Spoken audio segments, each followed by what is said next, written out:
인사하겠습니다. 안녕하십니까?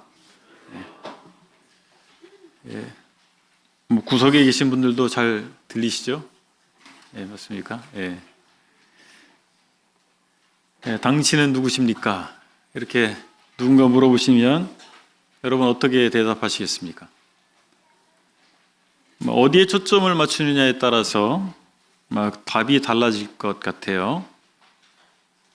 직장에 어떤 직위가 있을 수 있잖아요. 그래서 나는 A라는 회사의 과장입니다. 부장입니다. 이렇게 말할 수도 있겠고, 직종별로 또 그렇게 직종 관련해서 또 대답하면 학교 선생님입니다. 의사입니다. 이렇게 말할 수도 있겠습니다. 가족 관계나 친척 관계에 관련된 분이 질문한다면 그렇게 또 관련해서 대답하실 것 같아요. 우리는 다양한 직업을 가지고 있고 또 다양한 가족 관계, 또 인간 관계 속에서 살기 때문에 다양한 답변이 있을 것입니다. 그렇지만 이 자리에 계신 분들은 또 한 목소리로 같은 답을 또 할 수가 있습니다. 뭐라고 대답하시겠어요? 우리가 한 목소리로 같은 공통된 답을 할 수 있는 그것이 무엇입니까? 그리스도인입니다. 이렇게 말할 수 있을 것 같고, 하나님의 자녀입니다. 이 대답이 우리에게 중요하다 생각이 듭니다. 왜냐하면 우리가 믿지 않는 다른 이웃들과 다른 삶을 살아야 할 이유, 다른 라이프 스타일을 선택하는 이유가 여기에 있기 때문에 그렇습니다.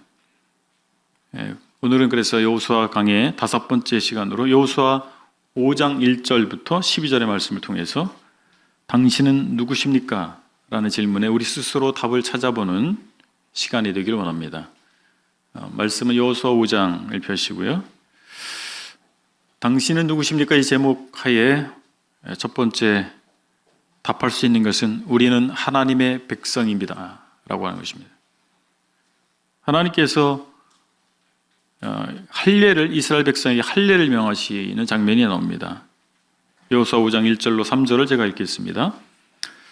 요단 서쪽의 아모리 사람의 모든 왕들과 해변의 가나안 사람의 모든 왕들이 여호와께서 요단물을 이스라엘 자손들 앞에서 말리시고 우리를 건너가게 하셨음을 듣고 마음이 녹았고 이스라엘 자손들 때문에 정신을 잃었더라.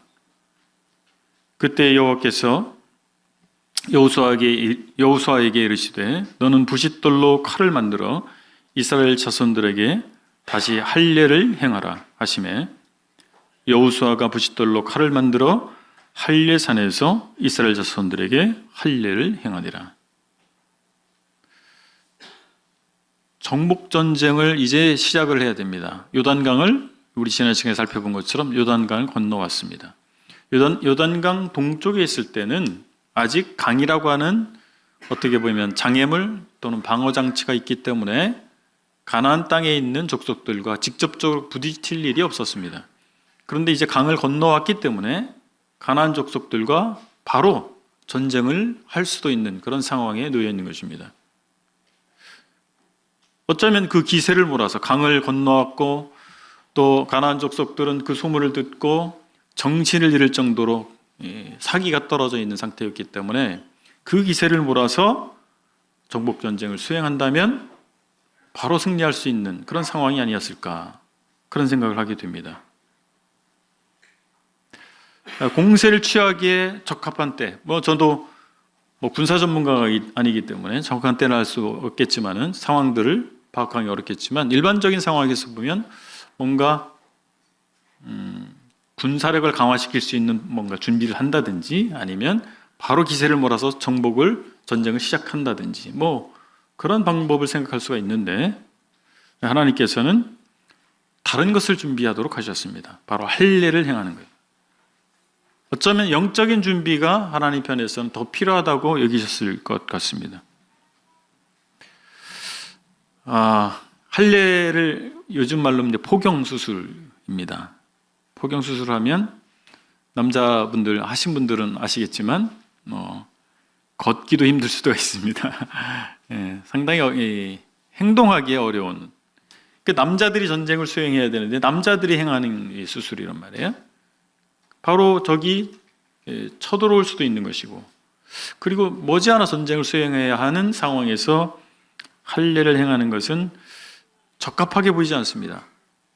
이들이 진을 쳤던 길갈이라고 하는 곳에서 여리고, 첫 번째 요새 여리고까지가 약 1.5km밖에 떨어지지 않았습니다. 1.5km면요, 맘먹고 달려가면 한 5분 안에 뛸 수 있는, 그죠? 달리기 선수 정도면, 저 정도 되면 한 20분 만에 갈 수 있지 않을까 생각이 드는데, 아주 가까운 거리입니다. 하나님께서 우리에게 때때로 무리한 요구를 하시는 것 같은데, 그때마다 우리가 주목해야 할 것은 승리는 우리 편에 있지 않다라고 하는 것입니다. 우리의 능력에 있지 않다라고 하는 거예요. 하나님 편에 있습니다. 그럼 할례는 무슨 의미가 있는 것인가라고 하는 거예요. 왜 할례를 명하셨을까? 이스라엘 백성에게 할례는 어떤 것이었는가라고 하는 것입니다. 할례는 여호와께 충성을 나타내는 의식이었습니다. 아브라함이 99세 때에 할례의 명을 받고 순종했습니다. 하나님께서는 당신에게 순종하는 사람을 찾고 계십니다. 그리고 당신의 사람들이, 당신의 택한 백성이 순종하기를 기대하십니다.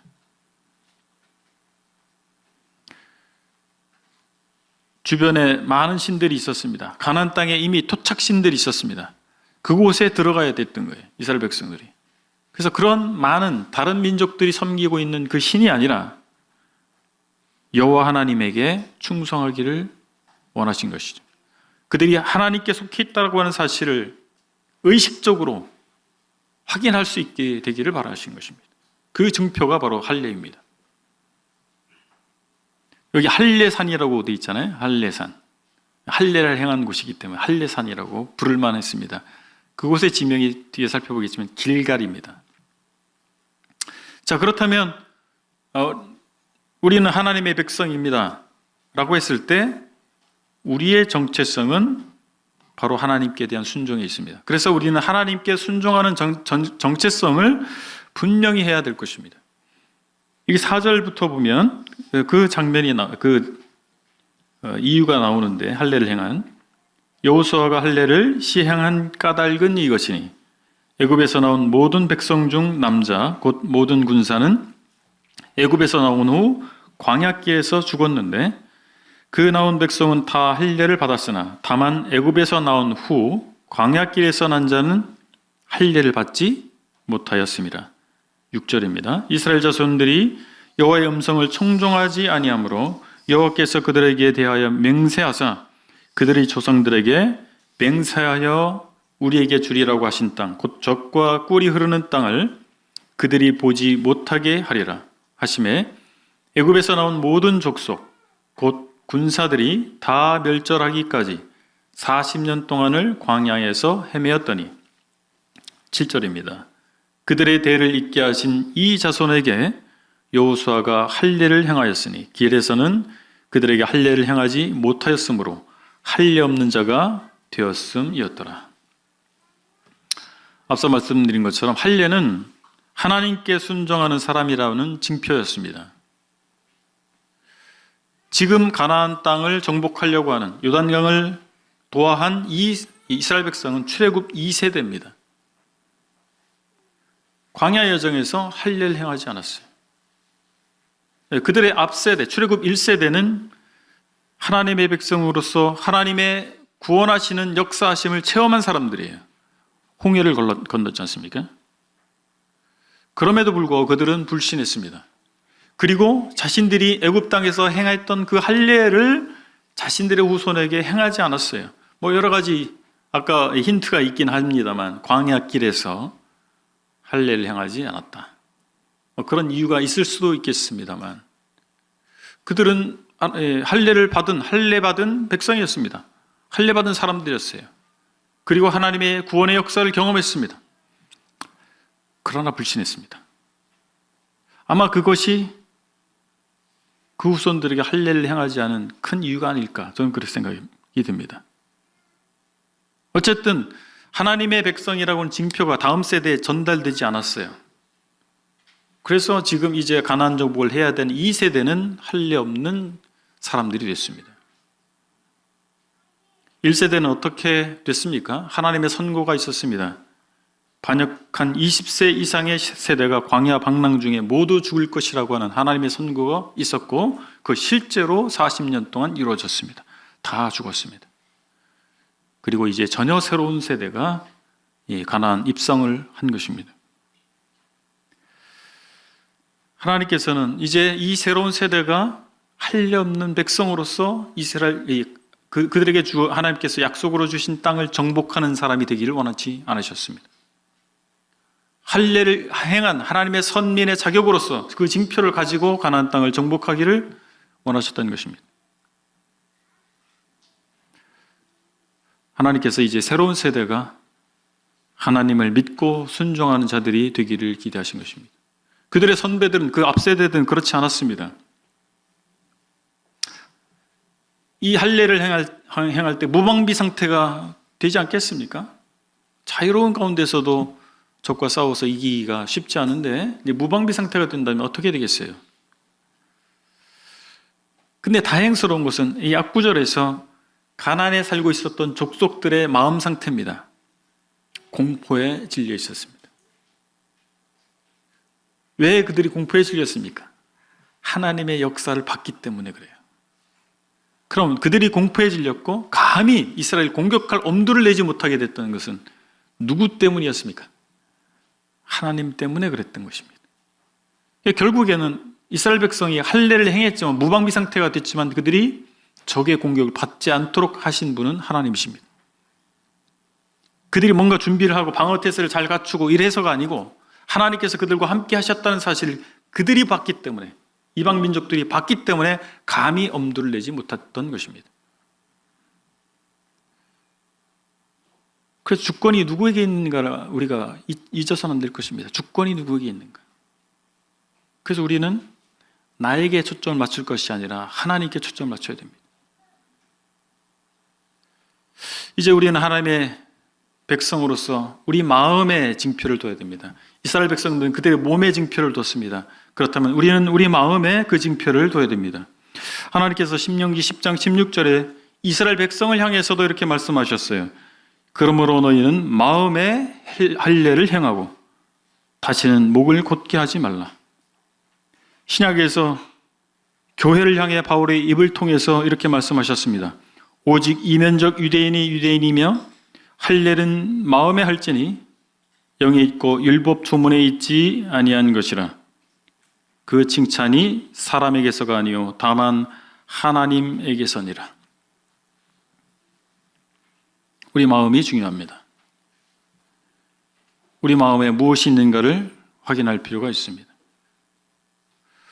나의 세계관, 나의 가치 기준, 나의 인생의 목표를 확인해 봐야 됩니다. 우리의 마음이 할례를 받아서 새로워져야 됩니다. 우리의 세계관이 할례를 받아서 새로워져야 됩니다. 우리의 가치관이 할례를 받아서 새로워져야 됩니다. 우리 인생의 목표가 할례를 받아서 새로워져야 되는 것입니다. 근데 내 자신을 돌아보면, 들여다보면 여러분 어떻습니까? 막 힘이 나십니까? 아니면 실망스럽습니까? 이 성찰이 필요한데 성찰을 잘하면 실망스럽습니다. 낙담이 됩니다. 그렇지 않으세요? 자신을 들여다보면 낙담이 됩니다. 희망이 사라집니다. 근데 감사한 것은 하나님은 새로운 기회를 열어주시는 분이시다라고 하는 것입니다. 8절로 9절 보실까요? 8절입니다. 또 그 모든 백성에게 할례 행하기를 마침에 백성이 진중 각 처소에 머물며 낫기를 기다릴 때 9절 여호와께서 여호수아에게 이르시되 내가 오늘 애굽의 수치를 너희에게서 떠나가게 하였다 하셨으므로 그곳 이름을 오늘까지 길갈이라 하느니라. 하나님께서는 이스라엘 백성의 수치를 거두시고 새로운 삶과 도전의 기회를 열어주셨습니다. 방금 읽은 9절에서 내가 오늘 애굽의 수치를 너희에게서 떠나가게 하였다고 말씀하셨습니다. 이 애굽의 수치가 무엇인지에 대해서 크게 두 의견이 있더라고요. 첫 번째는 애굽에서의 노예 신분으로서 이스라엘이 당한 수모를 가리킨다라고 하는 개념입니다. 그 노예 생활이 뭐 자랑스러운 거겠어요? 수치스러운 거죠. 두 번째 견해는 이스라엘이 광야에서 유리방황하는 것을 보면서 하나님께서 광야에서 자기 백성들을 죽이시려고 그들을 애굽에서 인도냈다라고 조롱하는 그 수치입니다. 그 조롱당한 그 수치입니다. 뭐 그렇게 두 가지 견해가 있는데 이럴 수도 있고 저럴 수도 있는 것 같아요. 둘 다 옳다. 뭐 이런 견해도 있습니다만 어찌됐든 하나님께서 그 애굽의 수치를 하나님의 능력과 은혜를 베푸셔서 사라지게 하신 것입니다. 어떻게요? 가나안 땅에 들어가게 하신 거예요. 하나님께서 약속하신 그 땅에 이스라엘 백성이 들어갈 수 있게 하신 것입니다. 그래서 그 수치를 사라지게 하신 것입니다. 이제 그들에게 새로운 출발을, 새로운 시대에 새로운 출발, 새로운 도전을 할 수 있도록 하신 것입니다. 여기 보면 우리 개정개혁 성경에는 떠나가게 하였다라고 번역되어 있는데 그 원어를 히브리어 원어를 직역을 하면 굴러가게 했다 이렇게 말할 수 있습니다. 굴러가게 했다. 이 갈랄이라고 하는 말이 이제 구르다 이런 말인데 이게 일종의 언어유희입니다. 성경에 보면 언어유희가 좀 나와요. 갈랄, 이게 구르게 했다라는데 갈랄, 그곳이 길갈이 된 겁니다. 하나님이 구르게 했다. 하나님이 수치를 떠나가게 했다. 그곳이 길갈입니다. 그것을 확인할 수 있는 지명이 길갈입니다. 이스라엘 백성이 우리가 잘 알고 있지 않습니까? 그 역사를 알고 있습니다. 홍해의 기적을 체험하고 수많은 이 광야 여정 가운데서 하나님께서 베푸신 기적들이 있었습니다. 그럼에도 불구하고 그들은 참 부끄러운 일들이 많았어요. 이스라엘 백성들이 자신들의 과거를 돌아봤을 때 참 하나님 앞에 고개 들 수가 없고 낙담이 됐을 것입니다. 그러나 하나님께서 이제 그들에게 새로운 기회를 다시 주시는 것입니다. 그곳이 바로 길갈이라고 하는 것입니다. 하나님께서 구르게 하신 곳입니다. 수치를 떠나가게 하신 곳입니다.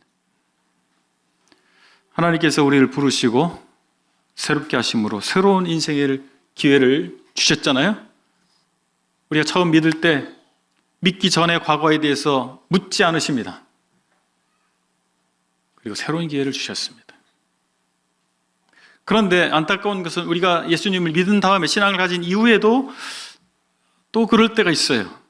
후회스러운 일을 할 때가 있습니다. 경로에서 원래 바른 길에서 벗어날 때가 있더라고요. 근데 은혜의 하나님께서 우리에게 다시 시작할 수 있는 기회의 문을 닫지 않으신다라고 하는 것입니다. 우리의 평생에 우리 이 땅 가운데 사는 날 동안에 그 기회의 문을 닫지 않으십니다. 집 나간 둘째 아들을 기다린 아버지의 예화가 있습니다. 주님께서 그 말씀을 하신 거예요. 그것은 꼭 불신자에게만 해당되는 말이 아닙니다. 믿는 사람의 삶 가운데서 그런 집 나간 둘째 아들과 같은 상황이 벌어질 수가 있는 것입니다. 그때 아버지는 아직 상고가 먼데 오늘이나 아들이 돌아올까 기다리는 아버지가 있지 않습니까? 그분이 우리 아버지 되신 하나님이십니다. 잠언에 이런 말씀이 있습니다. 잠언 24장에 대저 의인은 7번 넘어질지라도 다시 일어나려니와. 여러분, 날마다 새로운 태양이 떠오른다는 걸 아십니까? 이거는 과학적으로 사실입니다. 태양은 거대한 수소폭탄이기 때문에 계속 폭발하고 있는 거예요. 그래서 그 빛이, 우리가 보고 있는 그 빛이 8분 30초 전의 빛인데 8분 전의 그 빛과 전혀 다른 빛이라고 하는 것입니다. 날마다 새로운 태양이 떠오르는 것입니다. 로마서에서 하나님의 은사와 부르심에는 후회하심이 없느니라 라고 약속해 주십니다.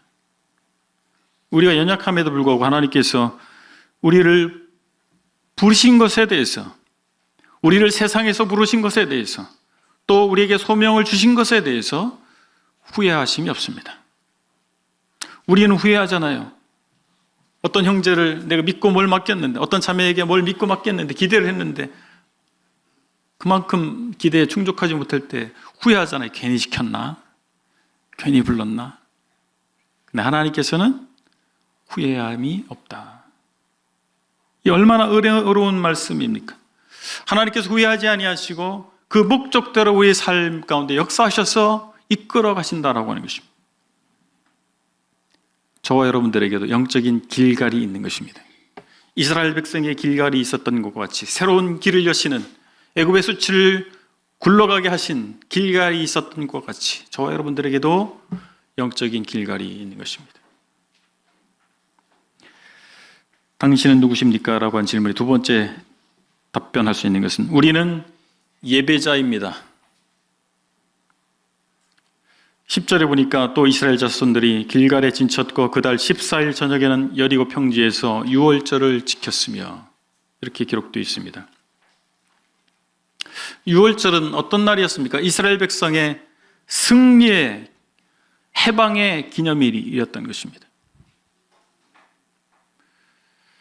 이스라엘 백성이 첫째 달 10일에 유단강에서 나왔습니다. 유단강을 건넜습니다. 그리고 그달 14일에 유월절을 지켰습니다. 14일 저녁이라고 되어 있잖아요. 실제로 출애굽기 12장 6절의 말씀을 보면 유월절 규례가 저녁에 지키도록 14일 해질 때라고 하는 표현이 나오잖아요. 그래서 정확하게 그 시간까지 맞춰서 그들 유월절을 지킨 것을 보게 됩니다.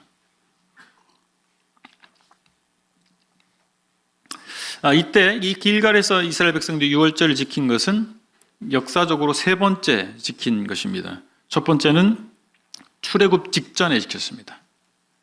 하나님께서 마지막 재앙을 애굽 전역에 내리게 될 것인데 이스라엘 백성들은 그런 재앙으로부터 패스오버 할 수 있는 재앙이 지나갈 수 있는 방법을 제시하는 것이에요. 그래서 어린 양을 잡아서 인방과 설주에 피를 바르고 그리고 그 고기를 먹었던 사건입니다. 그것이 유월절의 시작이죠. 두 번째는 시내 광야에서 시내산을 떠나기 직전에 지킨 것을 민수기 9장을 통해서 확인할 수가 있습니다. 그리고 이제 이 길갈에서 유월절을 지키는 거예요. 굉장히 오랫동안 공백이 있어요. 40년 이상을 그들은 광야 여정을 경험했지만 광야에서 살았지만 유월절을 지키지 않았습니다. 이 길갈에 들어와서 유월절을 지키게 됐던 것입니다. 유월절은 하나님의 구원과 은혜를 기억할 수 있는 절기입니다. 이제 이스라엘 정복 전쟁을 앞두고 그들에게 필요했던 것은 무엇일까요? 구원하시는 하나님, 은혜를 베푸신 하나님이에요. 이 절기를 통해서 출애굽 사건을 기념할 뿐만 아니라 이제 그 하나님께서 출애굽시키실 뿐만 아니라 약속으로 주신 그 땅을 얻게 하실 것이다. 그 중요한 의미가 있는 것입니다. 아마 그들은 그것을 기대했을 거예요. 그리고 확신 가운데서 유월절을 지켰을 것입니다. 애굽의 탈출을 기념하는 절기였던 이 유월절에 이제 가나안을 정복하는 기념일이 되도록 하는, 가나안 정복의 기념이 되도록 하는 의미를 부여하게 된 것입니다. 우리는 주의 만찬을 행하고 있습니다. 주의 만찬은 믿는 우리에게 해방과 승리의 기념이 되고 있습니다. 그렇지 않습니까? 우리가 어떤 의미를 가지고 주의 만찬을 행했습니까? 해방과 승리의 기념입니다. 주님은 유월절을 기념하는 자리에서 주의 만찬을 제정하셨습니다. 우리는 주의 만찬을 기념하면서 무엇을 생각하고 있습니까? 무엇을 생각하는 게 맞을까요? 주님의 부활과 승리입니다. 물론 주님의 죽으심을 상징합니다. 떡과 잔이. 그런데 주님께서 죽고 끝나신 분이 아닙니다. 죽음을 이기신 분이십니다. 제자들은 주님께서 십자가에 달릴 때 다 도망갔지만 부활하신 주님을 만나고 힘을 얻었습니다. 그리고 성령께서 그들에게 임하게 됐을 때 능력 있게 부활하신 주님을 선포했던 것입니다. 사도행전 2장에 성령이 강림했을 때 그들이 행했던 많은 행위들이 있어요. 그 중에서 떡을 떼는 일이 있었습니다. 그들은 죽으심을 기억하면서 슬퍼하면서 눈물을 흘렸을까요? 아니면 부활하신 주님을 기억하면서 기뻐했을까요? 예, 후자죠. 우리 주의 만찬을 하면서 슬퍼하십니까? 아니면 기뻐하십니까? 어느 쪽이십니까? 주의 만찬은 주님의 부활과 승리 또한 기념하는 예식입니다. 주님의 살과 피를 상징하는 상징물을 먹으면서 우리가 그리스도와 연합됐다는 사실을 다시 한번 생각해 보는 거예요. 우리는 이미 영적으로 그리스도와 연합이 된 겁니다. 우리가 예수 그리스도를 영접했을 때, 믿게 됐을 때 주님이 내 안에 들어오신 거예요. 그래서 연합이 된 것입니다. 이미.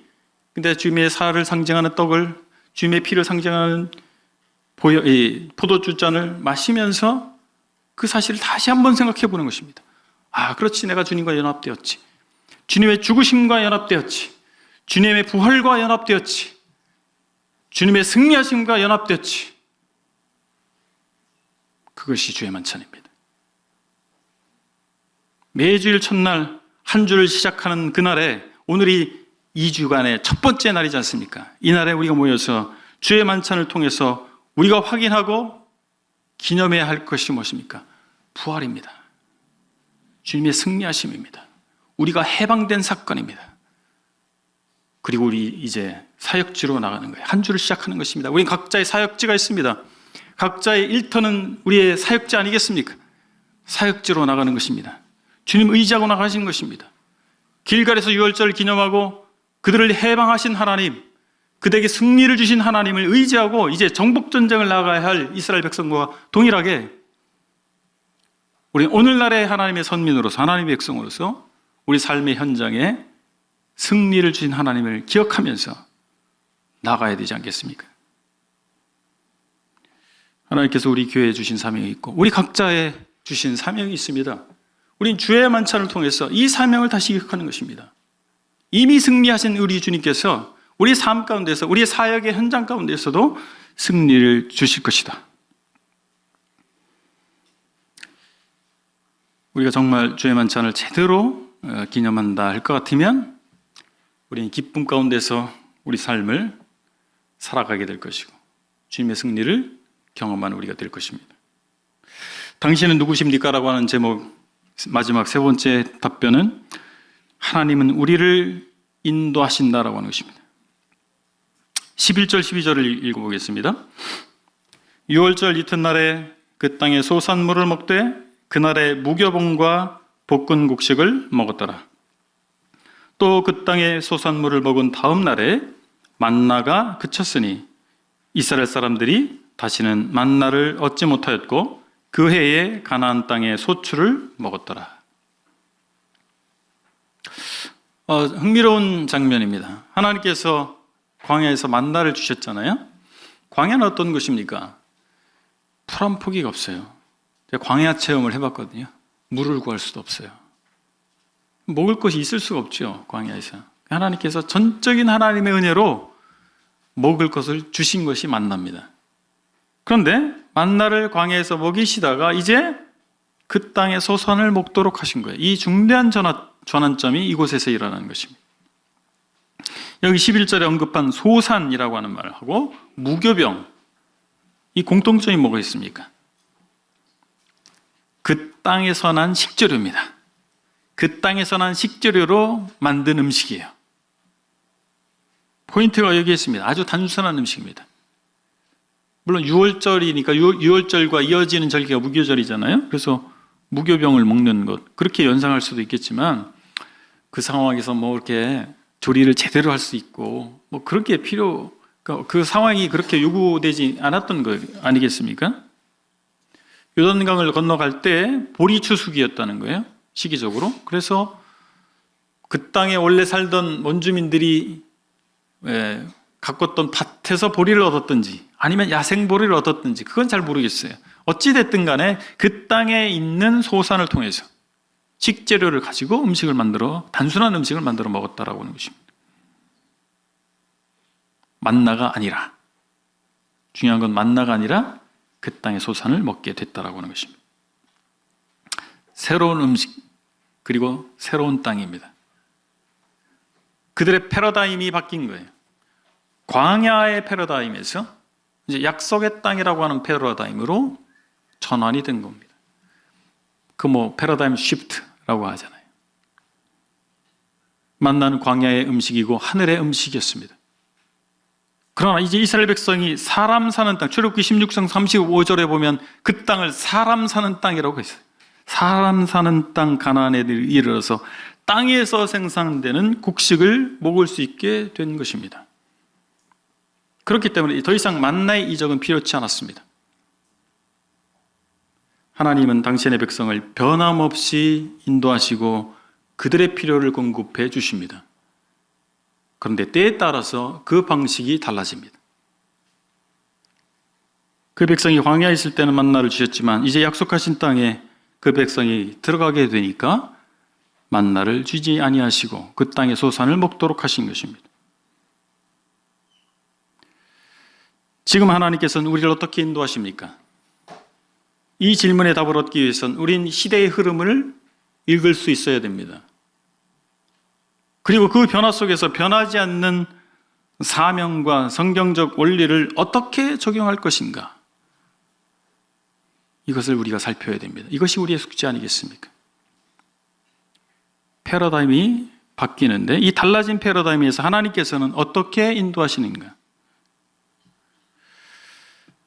시대와 상황이 바뀌었는데 과거의 방식을 고집하는 것이 마치 진리를 지키는 것처럼 우리가 오해해서는 안 될 것입니다. 지킬 것과 가변적인 것, 변화될 수 있는 것을 구분할 수 있어야 됩니다. 그것이 지혜가 아니겠습니까? 오늘날의 일본을 보면 많은 분들이 일본을 분석하려고 합니다. 왜 저렇게 됐을까? 라고 하는 거예요. 예전만 못하잖아요. 일본이. 다양한 분석이 있는데 과거에 우리는 일본을 배우고자 했습니다. 일본을 배우자. 그 포인트가 어디에 있었습니까? 장인 정신입니다. 몇 대째 라면집.